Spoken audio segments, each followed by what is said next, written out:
Lila is into prostitution to blackmail men and sell their organs to the organ traffickers. It started years ago when her younger brother died waiting for a transplant. He was on a waiting list that never moved. She watched wealthy men skip lines with their money. She watched her brother die while others survived. Something hardened inside her that day. Grief turned into vengeance. If the system was corrupt, she would become the corruption. She built a reputation as a high-class hookup girl, just enough to attract men who thought they were in control. She studied them, their routines, their secrets, their arrogance.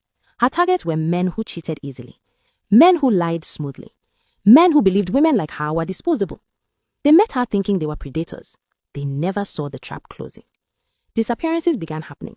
One businessman reported missing during a private trip. A politician's aide who vanished after a night out.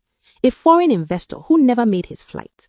No one understood what was happening until a young investigative journalist named Daniel started noticing that the missing men had something in common.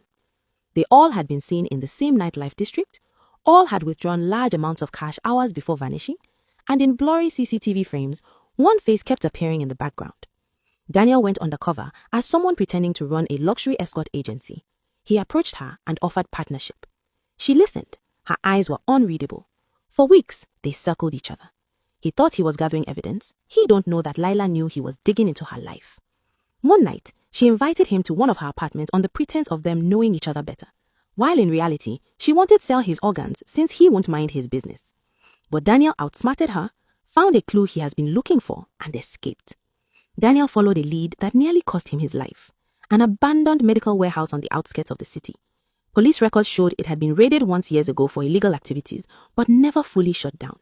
He found financial trails linking it to shell companies tied to men who had vanished.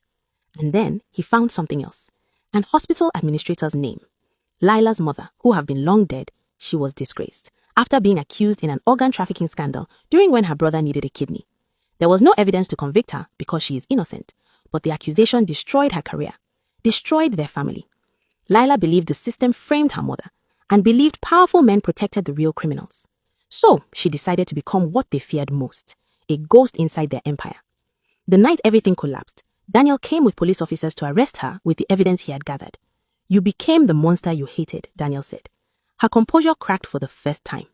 She simply said, "The system only punishes the poor." And she was arrested. But what Daniel didn't know was there was a trafficking ring above her, the powerful buyers who are untouchable because of the corrupt system. Daniel did not realize Lila was only one piece in something bigger. And now, they were all in to get Daniel. And Lila? She sat in a holding cell, waiting to be released by her partners. She thought about everything and realized that she was not avenging her brother, because in reality, she fed the same machine that once crushed him. And now, she made a decision to change after her release. But will her partners let her follow her decision?